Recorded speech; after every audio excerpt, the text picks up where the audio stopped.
જય હિન્દ। આજે આ મારી વાત કાશ્મીરની ઘટના વિશે છે અને દેશની હાલની જે પરિસ્થિતિ નિર્માણ થઈ રહી છે એના ઉપર છે। મારા ફેસબુક ફ્રેન્ડને વિનંતી છે કે આ વિડીયો ન ગમે તોય શેર કરજો અને ગમે તોય શેર કરજો। અને જો ઈચ્છા થાય કે આ મારી વાત ગલત છે અથવા તો તમારા અંતરાત્મા સુધી મારો અવાજ ન પહોંચે તો મને બ્લોક પણ કરી શકો છો, પણ સાંભળજો જરૂરથી। કેટલાય વર્ષોમાં પહેલી વખત પહેલગામમાં આતંકવાદી હુમલો ટુરિસ્ટો ઉપર કરવામાં આવ્યો। આતંકવાદી હુમલા ઘણા બધા થયા, શહેરોને ટાર્ગેટ કરે, સેનાને ટાર્ગેટ કરે, પોલીસને ટાર્ગેટ કરે, બધા જ ટાર્ગેટ કરે, પરંતુ ટુરિસ્ટો ઉપર પહેલી વાર હુમલો કરવામાં આવ્યો। આતંકવાદીઓની આ પેટર્ન સમજવામાં હું માનું છું ત્યાં સુધી દેશની રાજનીતિક વ્યવસ્થા તો સફળ થશે કે નહીં, ઇન્ટેલિજન્સ બ્યુરો તો એની ઉપર કામ કરતી જ હશે, પણ આ દેશની સોશિયલ મીડિયા વાપરતી પ્રજા અને ટેલિકોમ્યુનિકેશનમાં જોડાયેલા તમામ સંચાર માધ્યમો નિષ્ફળ ગયા છે। ટુરિસ્ટોને શા માટે ટાર્ગેટ કરવામાં આવ્યા?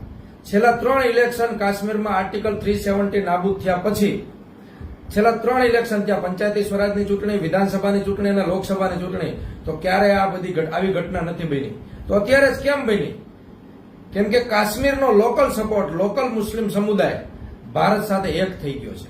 એના હજારો વિદ્યાર્થીઓ, કાશ્મીરના હજારો વિદ્યાર્થીઓ પંજાબ યુનિવર્સિટી, ચંદીગઢ યુનિવર્સિટી, દિલ્હી યુનિવર્સિટીમાં અત્યારે શિક્ષણ લઈ રહ્યા છે અને હોસ્પિટલ, ચિકિત્સા, રોડ, રસ્તા, શિક્ષણને લગતા હજારો કામો અત્યારે કાશ્મીરની અંદર થઈ રહ્યા છે। અને હું એટલા માટે બોલું છું કે કાશ્મીરમાં મારા 2 પરમ મિત્રો ડોક્ટર હકીમ શાહ અને મુઝફ્ફર ભટ્ટ સાથે હું સતત લાયઝનિંગમાં છું અને તે દ્રાસ સેક્ટર, જમ્મુ અને પહેલગામ સેક્ટરના રહેવાસી છે અને એનું નેટવર્ક એટલું જબરદસ્ત છે કે સ્થાનિક સ્વરાજની ચૂંટણીમાં ભારત સરકારને સમર્થન આપવા માટે આતંકવાદીઓના એ રડારમાં હતા અને એને આજે ભારત સરકાર દ્વારા સૈન્યની મદદથી એને સુરક્ષા આપવામાં આવી રહી છે। આ લોકોના શબ્દો જે હું તમારી આગળ કહી રહ્યો છું, કેટલા કાશ્મીરના આવકના 2 સ્ત્રોત છે મુખ્ય, એક એનો ડ્રાયફ્રૂટ સફરજનનો વેપાર અને બીજો છે એનો ટુરિસ્ટ।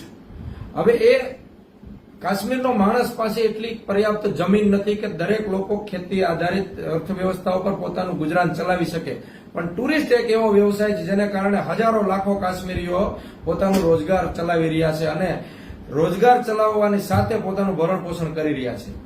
આજે ટુરિસ્ટો ઉપર હુમલો કરવાનું કારણ શું? કાશ્મીરી લોકોની આવકનો મુખ્ય સ્ત્રોત બંધ થાય। તમે આજે જુઓ પહેલગામની ઘટના પછી લાખો બુકિંગ જે સમર વેકેશનના હોય એ બંધ થઈ ગયા, ખતમ થઈ ગયા। એ લોકોની રોજગારી છીનવવામાં આવી એટલા માટે કે એ લોકોએ પાકિસ્તાનના હુરિયત નેતાઓને સમર્થન બંધ કરી અને ભારતીય રાજ્ય વ્યવસ્થા પ્રણાલીને સમર્થન આપવાનું ચાલુ કર્યું છે। આર્ટિકલ 370 ની સફળતા, નાબૂદીની સફળતા નો શ્રેય કાશ્મીરી પ્રજાનું ભારત સાથેનું જોડાણ છે। એને ખતમ કરવા માટે, એની આવક બંધ કરવા માટે ટુરિસ્ટો ઉપર હુમલો કરવામાં આવ્યો। અને બીજું જે અત્યારે ખૂબ ચર્ચિત મુદ્દો છે, ધર્મ પૂછીને ગોળી મારવામાં આવી। તો જેને ધર્મ પૂછ્યો એને ત્યાંથી જવા કેમ દેવામાં આવ્યા? આ પ્રશ્ન થયો ક્યારે? એને ભાગવાનો અવસર શા માટે આપવામાં આવ્યો? ધર્મ પૂછ્યો તો કેટલી અંતરથી અવાજનું શાબ્દિક પ્રત્યાર્પણ થયું હશે અને ગોળી પણ કેટલા અંતરથી મારવામાં આવી હશે, છતાં એને શા માટે જવાબ દેવામાં આવ્યા? જે પણ પીડિત પરિવાર છે એના દુઃખમાં આજે દેશ સંમેલિત છે।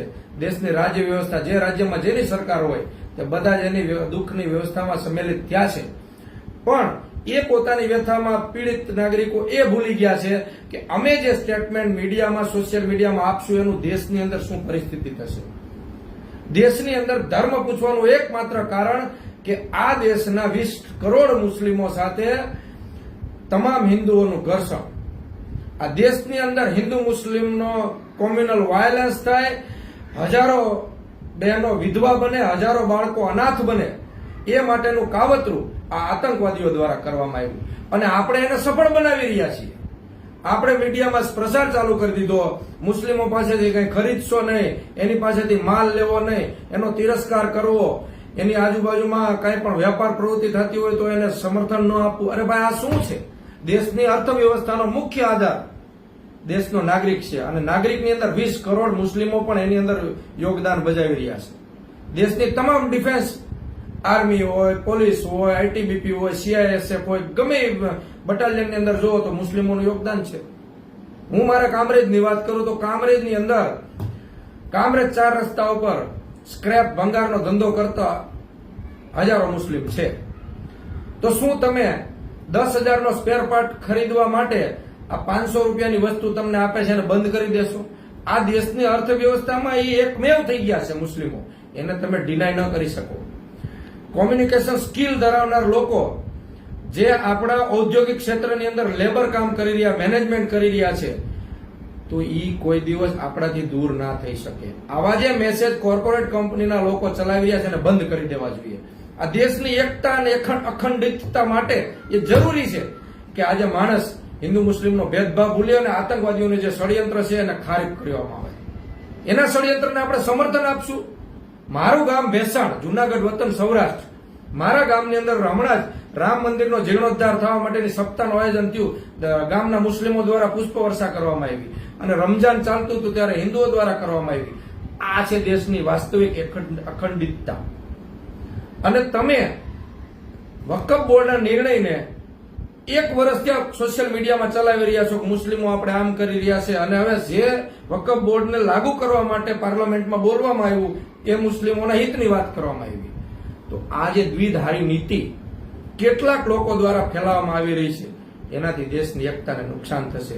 આ દેશના મૂળ ઢાંચામાં, હું લોનો વિદ્યાર્થી છું, આ દેશના મૂળ ઢાંચો આમુખ, એની અંદર બિન સાંપ્રદાયિકતા આ શબ્દ લખવામાં આવ્યો છે. અને આને સંસદની અંદર કોઈ એક પાર્ટીના તમામ લોકસભાના મેમ્બરો ચૂંટાઈ જાય, તમામ રાજ્યસભાના મેમ્બરો ચૂંટાઈ જાય ને દેશની તમામ રાજ્ય સરકારો એક પક્ષની થઈ જાય, છતાંય આ શબ્દને કાઢી શકે નહીં. એમેન્ડમેન્ટ જ નથી, કાનૂની અધિકાર જ નથી કે બિન સાંપ્રદાયિકતા, ધર્મ નિરપેક્ષતા વર્ડને કાઢી શકે. હિન્દુ રાષ્ટ્ર એ પોતાના હિન્દુ હોવાનું ગૌરવ સાથે વસુદેવ કુટુંબકમની ભાવના અને લોકોને સાથે લઈ અને રાષ્ટ્રનો વિકાસ કરવાની, રાષ્ટ્રને અખંડિત બનાવવાની આ ભાવના છે ને, એ જ અસલ હિન્દુ રાષ્ટ્ર હોઈ શકે. તેની અંદર તમામ નોન હિન્દુ લોકોનો સમાવેશ પણ થવો જરૂરી છે. અને એટલે જ અત્યારની કરંટ સરકાર તમામ પાકિસ્તાનને છોડી અને તમામ મુસ્લિમ દેશો સાથે પોતાનો વ્યવસાય, પોતાનો ઈરાદો મજબૂત કરી રહી છે, પોતાનું જે કઈ વિદેશ નીતિ છે એને મજબૂત કરી રહી છે. પણ આપણે એ સમજવાનો પ્રયત્ન નહીં કરીએ. આપણે એવું જ વિચારશું કે મારા ગામમાં રહેતો મુસલમાન મારો દુશ્મન કેમ બને. જેની રોજગારી છીનવાય ને એની પાસે બીજું કોઈ કામ કરવા સિવાય રસ્તો ન હોય. આપણે ગુજરાતીમાં કહેવત છે, નવરો બેઠો નખો જ વાળે. એને બેરોજગાર બનાવીને તમારે આતંકવાદ અહીંયા પેદા કરવો છે. અને આતંકવાદની આ પહેલગામની ઘટનાની આ નીતિને સાર્થક કરવું હોય મિત્રો, તો તમે એવા મેસેજ ફેલાવો કે મુસ્લિમોનું આમ કરવું જોઈએ, હિન્દુઓએ આમ કરવું, હિન્દુઓએ જાગવું. કોઈ જાગવાનું નથી. તમારી બાજુમાં રહેતો મુસ્લિમ કે મુસ્લિમ સમુદાયની બાજુમાં રહેતો હિન્દુ, બંને અરસપરસની ભાવનાથી, સંયુક્ત પ્રયાસોથી આ દેશના વિકાસનો હાથ મજબૂત કરવા માટે પ્રયત્ન કરવા પડશે.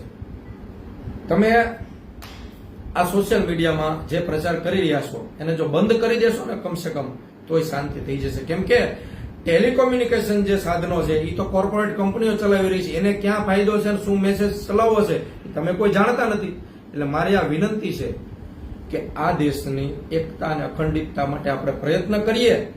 અને આતંકવાદીઓએ જે મેસેજ આપણને આપ્યો છે એ મેસેજ આ હેતુસર જ છે એ ઓળખી અને એને એક સજોડ જવાબ આપીએ કે અમારા દેશને અંદર કોઈ પણ પ્રકારનો કોમ્યુનલ વાયલન્સ નહીં થાય. શ્રી રામ મંદિરનું નિર્માણ આ દેશના મુસ્લિમોએ આપેલી એ શક્તિ છે, એ સાર્થકતા છે કે ક્યાંય પણ રામ મંદિરના ઉદ્ઘાટન વખતે કે ભૂમિપૂજન ક્યારેય પણ કોઈ પણ દેશમાં ક્યાંય અરાજકતા થઈ નથી.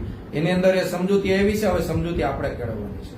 સાથે લઈને ચાલશું, રાષ્ટ્રનો વિકાસ થશે તો જ ખરેખર આપણા દેશની આજની આપણી પોતાની નાગરિક તરીકેની ફરજ અદા કરી એવી ગણાશે. મારી 2 હાથ જોડીને પીડિત પરિવારોને પણ વિનંતી છે કે તમે પણ તમારા લાગણીશીલ નિવેદનો દ્વારા તમને ન ખબર પડતા આવી કોઈ વાત તમારી મીડિયામાં રજૂ થઈ હોય, સોશિયલ મીડિયામાં રજૂ થઈ હોય, એને પ્લીઝ ડિલીટ કરી નાખવા. દેશ તમારી સાથે છે અને આતંકવાદી કૃત્ય કાયરતાપૂર્ણ કૃત્ય છે, એ કાયરતાપૂર્ણ હુમલો છે, એને વખોડી કાઢું છું.